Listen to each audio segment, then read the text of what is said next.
ఓం నమ శివాయ, శ్రీమాత్రే నమః. మిత్రులకి, శ్రేభిలాషులకి, అలాగే నేను ఇంతగా ఆదరిస్తున్న యూట్యూబ్ ప్రేక్షకులందరికీ కూడా పేరు పేరు ధన్యవాదాలు. మిత్రులరా, మీ అందరికీ పరాదేవత ఎల్లవెల్లలా మీతో ఉండి మీ మనోవాంఛ నెరవేర్చాలని మనస్ఫూర్తిగా కోరుకుంటున్నాను.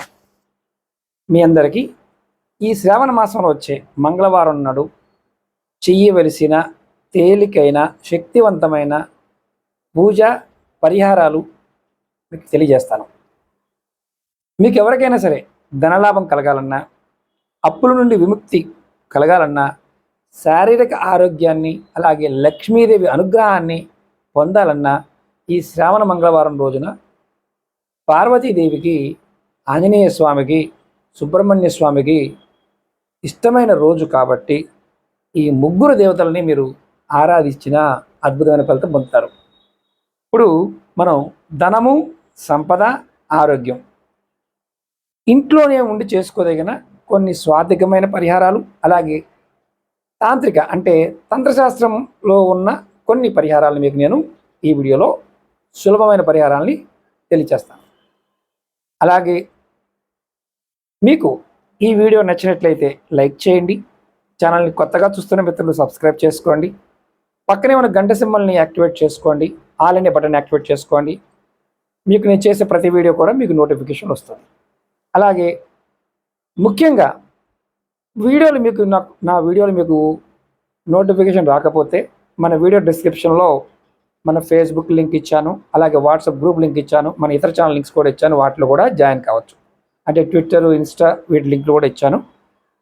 అలాగే మీకు ముఖ్యంగా ఎవరికైనా జాతక సమస్యలు ఉండి జాతక పరిశీలన చేసుకోవాలి, అలాగే మీకున్న సమస్యలు నా ద్వారా పరిష్కారాలు తెలుసుకోవాలనుకునేవారు వీడియో డిస్క్రిప్షన్లో నెంబర్లు ఇచ్చాను, వాటి కాంటాక్ట్ చేసి అపాయింట్మెంట్ తీసుకోవచ్చు.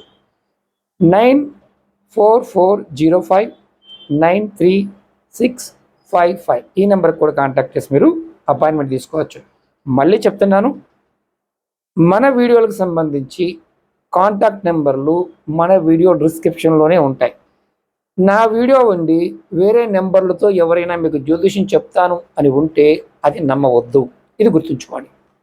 ఎందుకంటే ఈ మధ్యకాలంలో చాలామంది వీడియోస్ని కాపీ చేసి వాళ్ళ ఛానల్లో పెట్టుకుంటూ జ్యోతిష్యం చెప్పబడును అని మన వీడియోకి వాళ్ళు నెంబర్లు ఇవ్వడం జరుగుతుంది.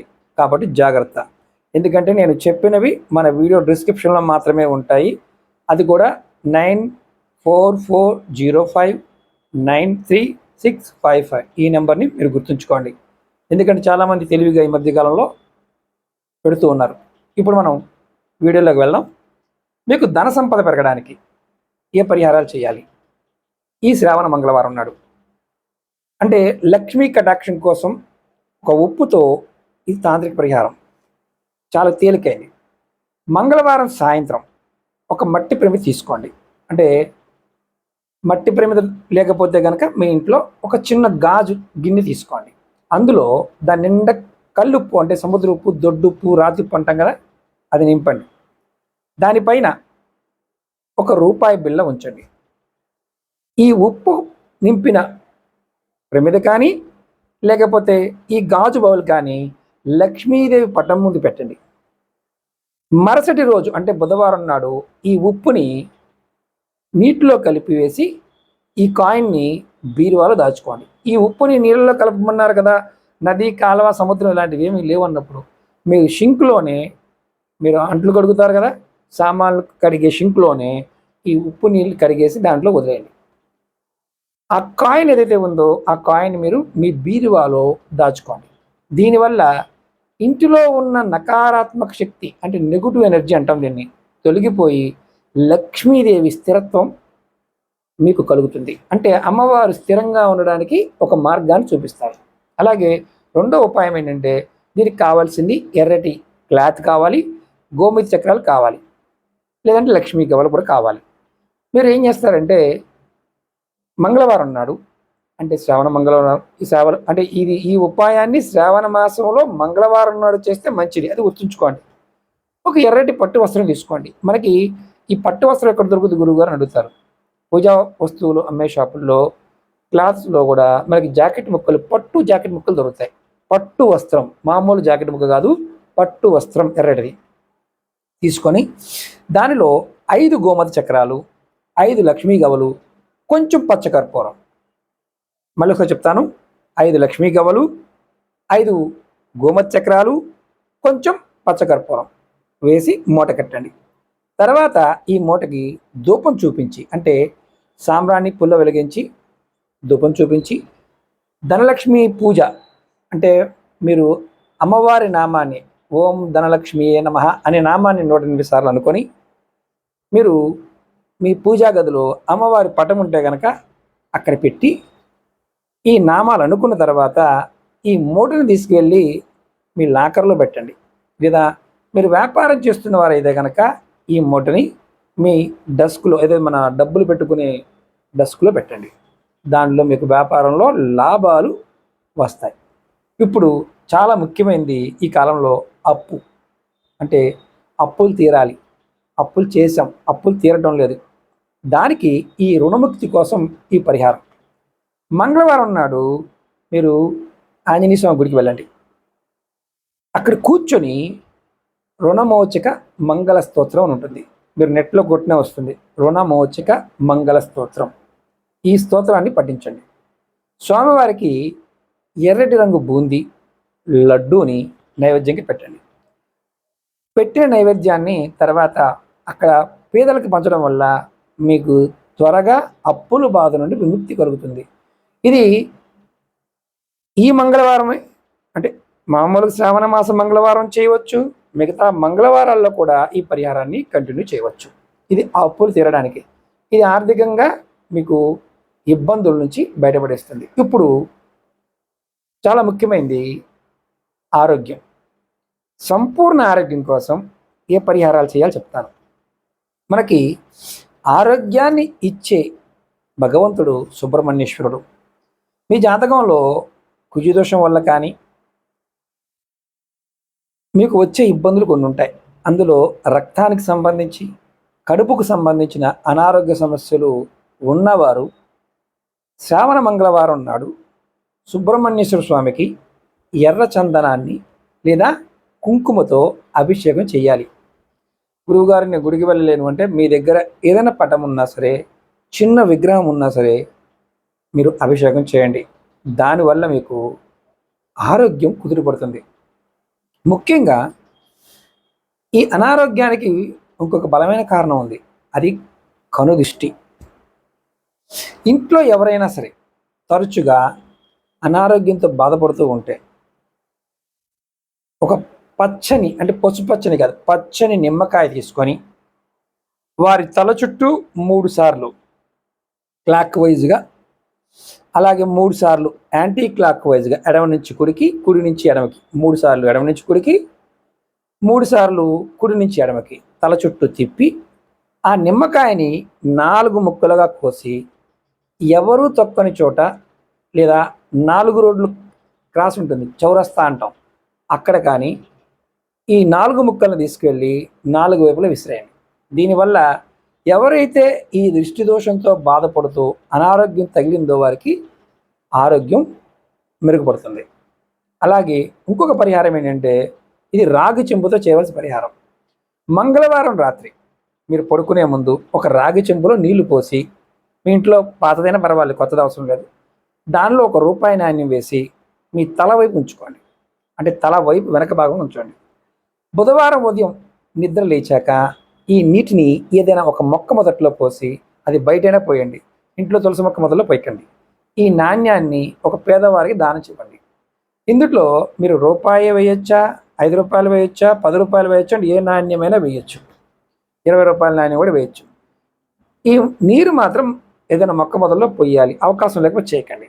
ఈ ఏదైనా రూపాయి వేశారో దానిని పేదవారికి ఇవ్వాలి. దీనివల్ల మీకు చాలా కాలం నుండి దీర్ఘకాలికంగా తీవ్రమైన అనారోగ్యాలతో బాధపడుతుంటే ఇలా మంగళవారం రాత్రి ఈ పరిహారం చేస్తూ ఉంటే మీకు మెల్లమెల్లగా తీవ్రమైన రోగాల బాధ తగ్గిపోతుంది. ఇది కూడా తంత్రశాస్త్రంలో దీనికి చాలా గొప్ప విషయాన్ని ఆపాదించడం జరిగింది. ఇప్పుడు అద్భుతమైన ఫలితం కోసం ప్రత్యేకమైన తాంత్రిక దీపారాధన చెప్తాను. ఇది శ్రావణ మంగళవారం సాయంత్రం ప్రదోషకాలం, అంటే సూర్యాస్తమయ సమయంలో ఈ దీపారాధన చేయాలి. ఇది చేయటం వల్ల ఇంటిలో ధన ప్రవాహం పెరుగుతుంది. దీనికి కావాల్సిన పదార్థాలు చెప్తాను. ఒక మట్టి ప్రమిద కావాలి, ఒకటి. 2 కాదు, ఒక్కటి కావాలి. ఒక పెద్దది, కొంచెం పెద్ద సైజు ఉన్న మట్టి ప్రమిద తీసుకోండి. అలాగే ఎర్రటి ఒత్తులు. మీకు ఎర్రటి ఒత్తులు మీకు అందుబాటులో లేకపోతే తెల్లటి ఒత్తులకు కుంకుమ రాసి ఎర్రగా చేయండి, లేదా ఎర్ర దారాన్ని ఒత్తులుగా వాడండి. 2 ఒత్తులు కలిపి ఒక ఒత్తుగా వేయండి. 2 ఒత్తులు కలిపి ఒక ఒత్తుగా వేయండి. ఇందులో నూనె పోయడానికి ఈ ప్రమిదలో నువ్వుల నూనె కానీ ఆవు నెయ్యి కానీ వాడండి, మిగతా నూనె వాడవద్దు. అలాగే ఈ నూనెలో విరగకుండా ఉండని అంటే మనకి లవంగాలు కావాలి, పువ్వు ఉన్న లవంగాలు 2 ఆ నూనెలో వేయండి. తర్వాత ఈ దీపాన్ని ఇంటి ముఖద్వారం అంటే సింహద్వారం అంటాం కదా, బయట వైపు కుడివైపు అంటే మనం ఇంటిలోకి వస్తున్నప్పుడు మన కుడి చేతి వైపు దీన్ని వెలిగించాలి. లేదా ఒకవేళ అక్కడ వెలిగించడానికి అవకాశం లేకపోతే మీ పూజా గదిలో దక్షిణ దిశ వైపు ముఖం ఉండేలా వెలిగించండి. లవంగలు కాలినప్పుడు వచ్చే వాసన లక్ష్మీదేవిని ఆకర్షిస్తుంది, అలాగే శత్రుబాధల్ని నశింపజేస్తుంది. ఇది అద్భుతమైన తాంత్రిక పరిహారం. ఇది మంగళవారం నాడు శ్రావణ మాసంలో చేయడం వల్ల విశేషమైన ఫలితం కలుగుతుంది. ఇక్కడ గమనించాల్సిన విషయాలు కూడా కొన్ని చెప్తాను, అంటే పాటించవలసిన నియమాలు. శ్రావణ మంగళవారం నాడు ఇంటిలో ఖచ్చితంగా శాకాహారం మాత్రమే తినాలి. మద్యము, ధూమపానము వీటికి దూరంగా ఉండాలి. ఇవి చేసేవారు ఇది చేయకండి. అలాగే ఈరోజు మీరు ఎవరికి అప్పు ఇవ్వటం కానీ ఎవరి దగ్గర అప్పు తీసుకోవడం కానీ చేయకూడదు ఈ పరిహారం చేసేవారు. అలాగే ఇంట్లో ఉన్న ఇల్లాలు ఉదయాన్నే లేచి ఇంటి ముందు ముగ్గు పెట్టి మంగళ గౌరీదేవిని స్మరించుకోవాలి. అంటే ఈ పరిహారం చేసేవారు ఎవరైనా సరే వారి ఖచ్చితంగా భార్య ఈ పని చేయాలి. ఈ పరిహారాన్ని ఇంట్లో ఉన్న నెగటివ్ ఎనర్జీని పోవడానికి లేదా కుజదోష నివారణకు కూడా ఈ పరిహారాన్ని మనం చేయవచ్చు. అంటే ఇక్కడ ఎలా ఉంటుందంటే మంచి జరగడానికి అవకాశం ఉన్నప్పటికీ కూడా కొన్ని సందర్భాలలో మనం ఈ నెగటివ్ ఎనర్జీ వల్ల సరిగా చేయలేం. ఇప్పుడు మనం మీ ఇంటిలో నకారాత్మకమైన శక్తి ఉంది, నెగటివ్ ఎనర్జీ ఉంది, అలాంటి దాన్ని ఏమంటామంటే గాలి, ధూళి, దెయ్యము, భూతము, పిశాచి ఎవడో ఏదో చేశాడన్న భావం ఉంటుంది కదా, అది తొలగిపోవడానికి ఈ శ్రావణ మాసంలో మీరు చేసుకోదగిన అత్యంత శక్తివంతమైన ప్రత్యేక పరిహారాన్ని ఇప్పుడు చెప్తాను. మీ ఇంట్లో నెగటివ్ ఎనర్జీ ఉంది అంటే దృష్టి దోషం వల్ల విపరీతంగా ఇబ్బంది పడుతున్నారు అనుకోండి.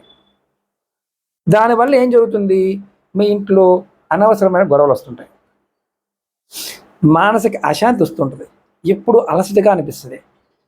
నెగటివ్ ఎనర్జీ ఉంది అని చెప్పడానికి ఈ 3 విషయాలు మీకు జరుగుతూ ఉంటే ఖచ్చితంగా కామెంట్ చేయండి. ఎవరైనా సరే, ఆడవారైనా మగవారైనా సరే. ఇప్పుడు ఏం చేయాలి, తేలికైంది, మన ఇంట్లో ఉండే పదార్థాలతో చేసుకునేది. ఒకటి, ఈ శ్రావణ మంగళవారం నాడు లేకపోతే మీకు వీలు కాకపోతే శ్రావణ శుక్రవారం రోజున ఇల్లు తుడిచే అలవాటు ఉన్నవారు నీటిలో కొద్దిగా దొడ్డుప్పు, కల్లుప్పు అంటే సముద్రపు అంటాం కదా, రాక్ సాల్ట్, అది వేసి దాంతోపాటు 2 చిటికలు పసుపు వేసి ఇల్లంతా శుభ్రం చేయండి. ఇలా మీరు చేస్తే మంగళ శనివారాలు చేసిన ఇంట్లో ఏదైనా నకారాత్మక శక్తి ఉంటే ఈ పదార్థానికి లాగుకునే శక్తి ఉంటుంది. ఇక్కడ ఒకటి బాగా గుర్తుంచుకోవాలి, మీరు వాడుతున్న నీటిని ఏదైతే నీటిలో కలుపుతున్నారో ముందు నమస్కారం చేసి నేను ఈ కార్యార్థనే చేస్తున్నాను, నీ శక్తితో ఈ దోషం తొలగిపోతుంది అని నీటికి నమస్కారం చేసి చెయ్యండి. అప్పుడు మీకు ఎలా పనిచేస్తుందంటే ఆయుధంగా పనిచేస్తుంది, ఎంత పెద్ద నెగటివ్ అయినా సరే తీసేస్తుంది. అలాగే రెండో పరిహారం ఏంటంటే కర్పూరము, లవంగ ధూపం. సాయంత్రం పూజ ముగిసిన తర్వాత ఒక పాత్ర తీసుకోండి, దాంట్లో మనకి మార్కెట్లో నల్ల కర్పూరం దొరుకుతుంది, నల్లటి కర్పూరం. ఎవరైనా చూసిన వారంటే ఖచ్చితంగా కామెంట్ చేయండి. లేదంటే పచ్చ కర్పూరం తీసుకోండి. ఒక 2 నల్లటి కర్పూరం బిళ్ళలు, అలాగే 3 లవంగాలు వేసి వెలిగించండి. ఆ పొగ ఇల్లంతా ముఖ్యంగా మూలలో చూపించండి.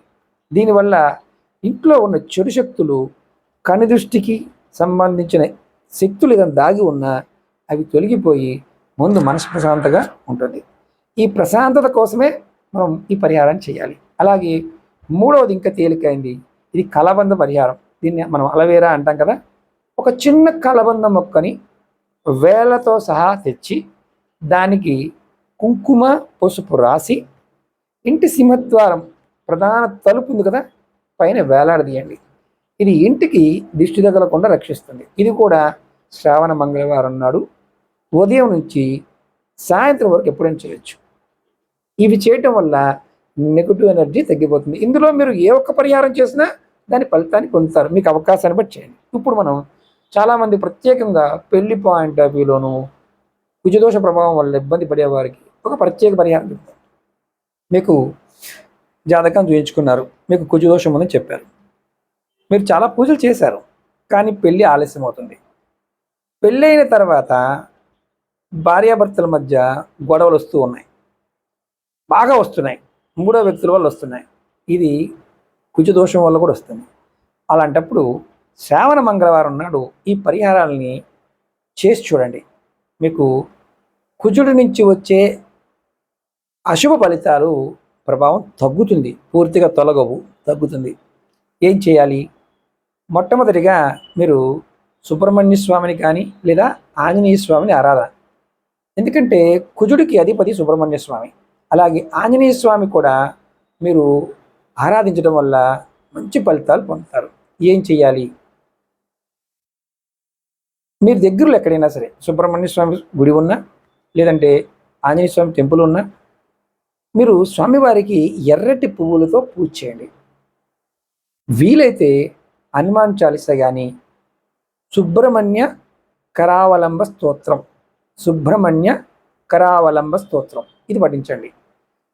ఇవి చేస్తే మీరు ఇంటి దగ్గరైనా చేసుకోవచ్చు. ఎర్రటి పువ్వులు, మందార పువ్వులు కానీ లేకపోతే గులాబీలు కానీ ఎర్రటిగా ఉన్న పువ్వులు సమర్పించాలి. అలాగే ముఖ్యంగా అత్యంత ముఖ్యమైన పరిహారం, ఒక చిన్న పరిహారం చెప్తాను. కుజ భగవానుడికి ఇష్టమైన ధాన్యం కందులు. శ్రావణ మంగళవారం నాడు ఒక ఎర్రటి గుడ్డలో కొన్ని కందులు, అంటే ఒక పిడికెడని తీసుకోండి, ఒక రాగి నాణ్యం, ఒక ఎర్రటి పువ్వు ఉంచి మూటగట్టండి. దీన్ని సుబ్రహ్మణ్య స్వామి గుడిలో పూజారికి కానీ లేదా ఎవరైనా పేదవారికి కానీ దానం ఇవ్వండి. దీనివల్ల కుజదోష ప్రభావం, అంటే దోషం తొలగదు, దాని తీవ్రత చాలా వరకు తగ్గుతుంది. అలాగే ఇంకొక తేలికైంది ఏంటంటే, కుజదోషం ఉన్నవారు కుడి చేతి ఉంగరపు వేలికి ఒక కాపర్ రింగుని ధరించండి. మీ శరీరంలో ఉన్న కోపం తగ్గి కుజుడి యొక్క అనుగ్రహం కలుగుతుంది. ఇది చాలా తేలికైంది, చాలా 20 రూపాయలు 30 రూపాయలు పెడితే దొరికేస్తుంది. ఇది ఎక్కడైనా దొరుకుతుంది. అలాగే అద్భుతమైన ఫలితం కోసం కలిపి చేయవలసిన పని ఏంటంటే చెప్తాను. ఈ శ్రావణ మంగళవారం నాడు ఇంట్లో కనకదార స్తోత్రం లేదా మహిషాసురి మర్దిని స్తోత్రం వినడానికి కనుక ప్రయత్నించండి. ఈ అంటే మనకి మీరు చదవడం వస్తే ఇబ్బంది లేదు, లేదంటే వినడం వల్ల ఈ అంటే మనకి ఏదైతే ధనానికి సంబంధించి అలాగే దుష్టశక్తులకు సంబంధించి ఇంట్లో నెగటివ్ ఎనర్జీ సంబంధించి ఇలాంటి ఏదైనా నకారాత్మకమైన శక్తులు ఉన్నప్పుడు మనం ఈ మంత్రం వల్ల, ఈ స్తోత్రం వల్ల, ఈ ధ్వని తరంగాల వల్ల ఇంట్లో ఉన్న నెగటివ్ ఎనర్జీ మొత్తం పూర్తిగా నశింపజేస్తుంది శాస్త్రం చెప్తుంది. మనకి మామూలుగా పూర్వం రోజుల్లో లౌడ్గా, అంటే ఎక్కువ సౌండ్తో ఇంట్లో చదివేవారు. మీకు ఈ పరిహారాల్లో ఏదైనా నియమం పాయింట్ ఆఫ్ వ్యూలో, అంటే నెలసరి ఉన్నప్పుడు అలాగే మాంసం తిని మద్యం తాగి చేయకూడదు. కాబట్టి ఇది గుర్తుంచుకోండి. అలాగే ఎవరన్నా ఇంట్లో మరణించి ఉన్నారనుకోండి, అంటే పెద్ద కర్మ పూర్తి అవ్వకుండా ఉన్నవారు వీటిని ఆ 11 రోజులు కార్యక్రమం పూర్తి కాకుండా చేయొద్దు. అయిన వారు మామూలు ఇంట్లో వీటిని చేసుకోవచ్చు. ఇది మీకు ఏదైనా ఇలాంటి వాటి విషయంలో అనుమానం ఉన్నా, అంటే ఇది చేయొచ్చా చేయకూడదా, ఇలా ఉంటుంది అలా ఉంటుంది అనుమానం ఉన్నా చేయమాకండి. నమ్మి విశ్వాసం పూర్తిగా నమ్మకంతో ప్రయత్నం చేయండి. అప్పుడు మంచి ఫలితం మీకు లభిస్తుంది. అలాగే నా విన్నపం ఏంటంటే, ఈ పరిహారాలు చేస్తే ఇంట్లో ఖచ్చితంగా డబ్బు వర్షం కురుస్తుందని చెప్పాలి. అలాగే నెగటివ్ ఎనర్జీ, కుజదోషం లాంటివి ఈ శ్రావణ మంగళవార పరిహారాల ద్వారా ఖచ్చితంగా తొలగింపబడతాయి. ఉప్పుతో తంత్రం చెప్పాను కదా, ఈ తంత్రం అసలు వదలకండి. ఈ పరిహారం ఖచ్చితంగా ట్రై చేయండి. ఖచ్చితంగా మంచి మార్పులు వస్తాయి. అలాగే మీ అందరికీ ఈ వీడియో నచ్చినట్లయితే లైక్ చేసి 10 మంది మిత్రులకి ఈ వీడియోని షేర్ చేయండి. ఓం నమః శివాయ, శ్రీమాత్రే నమః.